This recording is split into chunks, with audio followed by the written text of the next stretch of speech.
What's good, YouTube? Today we're back with another top 10 decks of the format, this time Maximum Crisis, here in May. And the first deck in our honorable mentions are going to be True Kings themselves. I think a lot of people are underestimating the True Kings, giving it all to the True Dracos. And I think True King variants outside of the Dinosaur deck, such as Yang Zings or just True Kings themselves, are going to surprise people. Now, Diagram is going to be a very expensive card. Troll and Toad is pre-selling out of them at $80 a piece, and they've actually bumped that price. It's insane. So how many people will be able to casually have the deck to be able to try at regionals and YCSs? I don't know.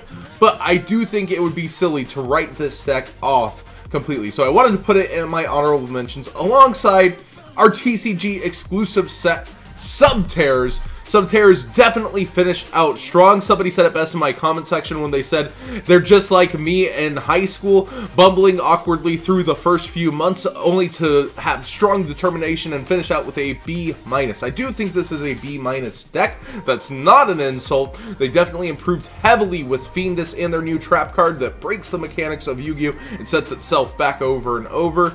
It's almost like having a continuous trap, but instead, you know, a spell and trap destruction can't just stop it from being able to activate.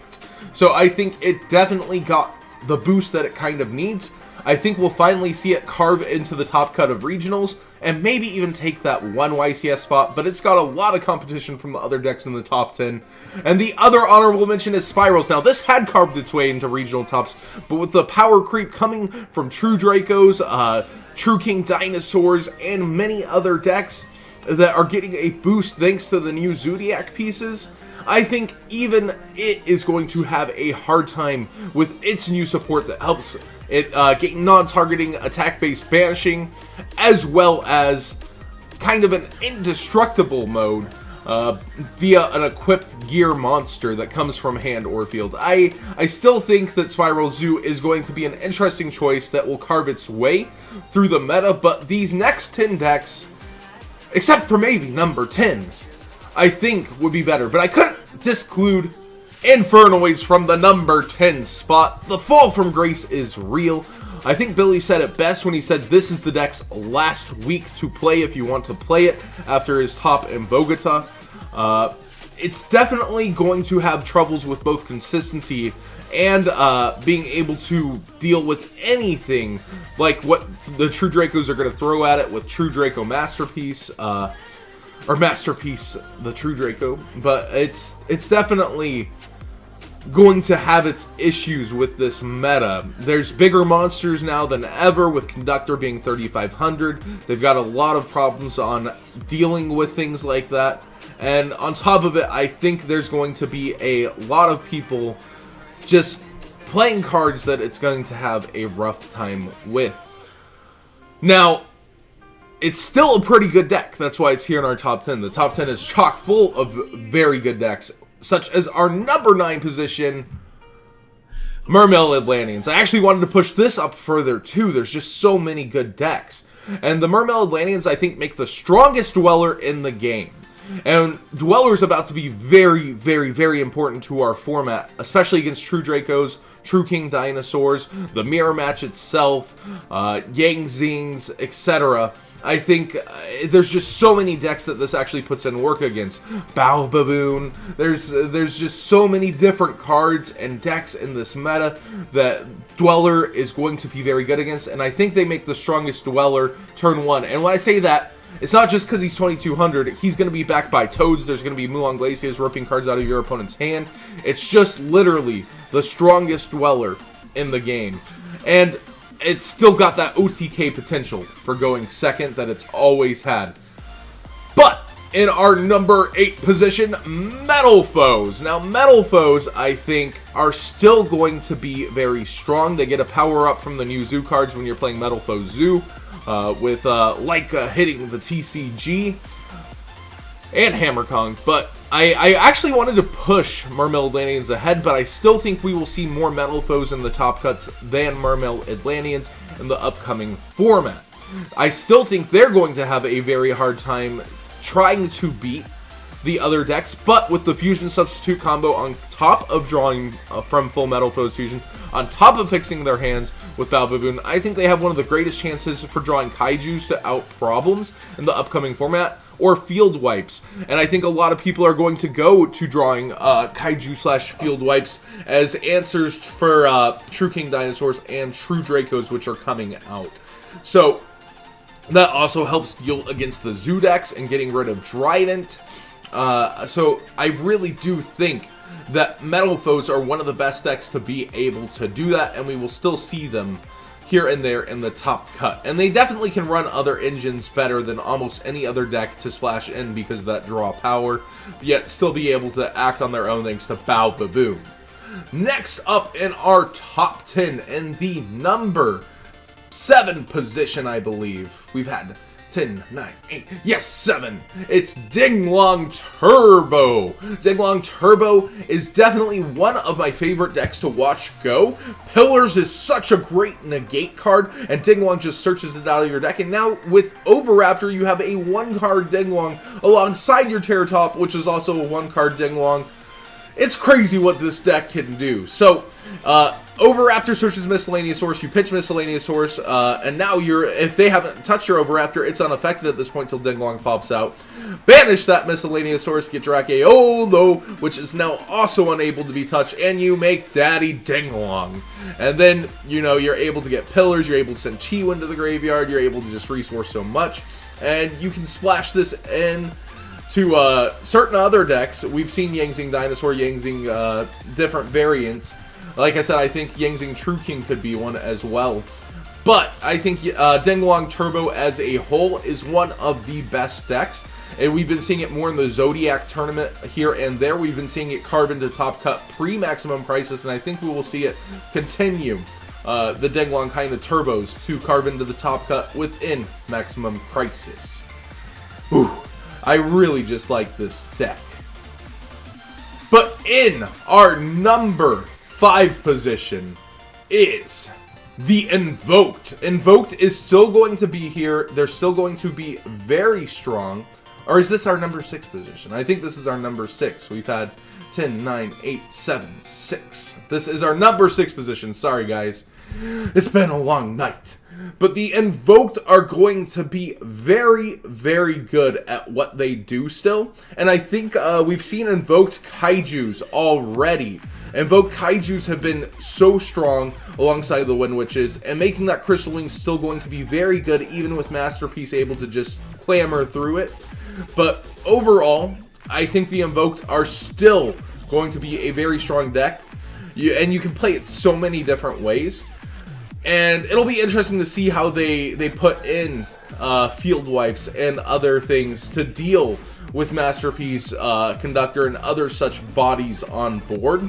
But I think they're still going to be very strong up here in the number 6 position. But in number 5 is a deck I think everybody writes off way too soon in the format. The Paleozoics. The Paleozoics keep getting written off so early. They basically dominated Zoo format. It was crazy.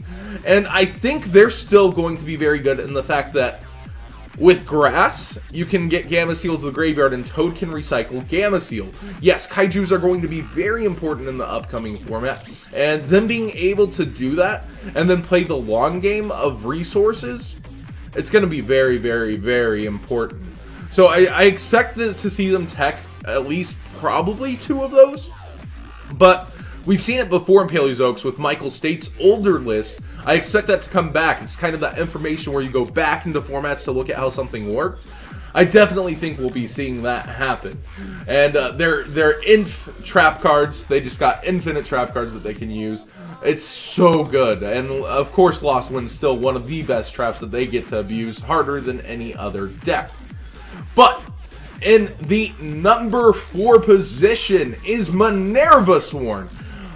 Emphasizing that Dweller during this top 10, Minerva Swan rank 4's harder than any deck, and with Tornado Dragon coming out as well, I think Minerva Swan is one of the best decks to be able to make a board such as Minerva, Abyss Dweller, Tornado Dragon. Tornado Dragon will prevent field spells from being able to go off, and also kill back row, 420, no scope, that back row that you set, as well as having that Dweller out for the opponent's decks that are like True Dracos and True King Dinosaurs. Dweller will make them really struggle. I think it'll have one of the best turn ones, as well as perhaps one of the best abilities to come back against other decks. But I think it will struggle heavily going second against True Dracos, but it'll be able to crash through almost any other deck going second there with ease with what it has access to. So I do think it is a very strong contender for those who have Minervas, but in time for National season, everybody will have Minervas. So it should be very interesting to see how that works at Nationals with how many people have been waiting. But in our number 3 position is the Zuni X. Yes, they're still here. They're still strong. They're getting even more power with Hammer Kong and Leica. They're still so good in terms of the fusion sub combo and what they're able to do to go off. I think you can splash the Kaiju engine back in. We've seen it done before and do massive damage, as well as take care of problems with any other deck. Do not underestimate this deck going in the pure form. It's definitely still very, very good. But you all don't care too much about Zuni X, huh? You care about what's in the top 2 positions. And in number 2, we have Dinosaur True Kings. I know a bunch of you might have expected this to be my number 1, but I actually think, if I'm not objective, it struggles heavily against a lot of decks such as Zuni X and True Dracos, but at the same time I think it has the most tools and a very consistent toolbox, and to just do what it wants to do. You have Overraptor, you have all the babies, 6 of them. You've got 3 miscellaneous source, and that helps you get through your entire deck to whatever you want. You've got a searchable Dogoron, the first deck to be able to go and just search out Kaijus in the meta. It's so good. And then Conductors, being able to flip down all your opponent's monsters and attack them once each. But you've got to decide what to search, and if you're searching Dogoron, you're going to have a really hard time dealing with your opponent's field unless you've hard searched your unless you've not hard searched, unless you hard drew your Conductor Tyranno. So I do think it's going to have a hard time dealing with True Dracos here and there, being able to kill the board, but I also do think that it's just got an amazing toolbox, and of course, True King of all calamities is a huge boost to the deck. But in the number 1 position, you've heard me talk about it throughout this entire top 10, is the True Dracos. There's a reason that field spell is already $80 on pre-sale. There's a reason that this deck is so good. It's so consistent. There's so many ways to run it. Demise, True Draco, Pure True Draco.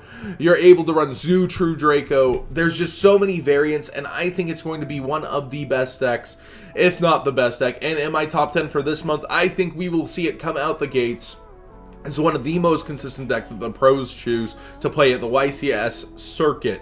And it's going to be very expensive, so it's going to take a little bit to see it carve its way through the regional scene and domination.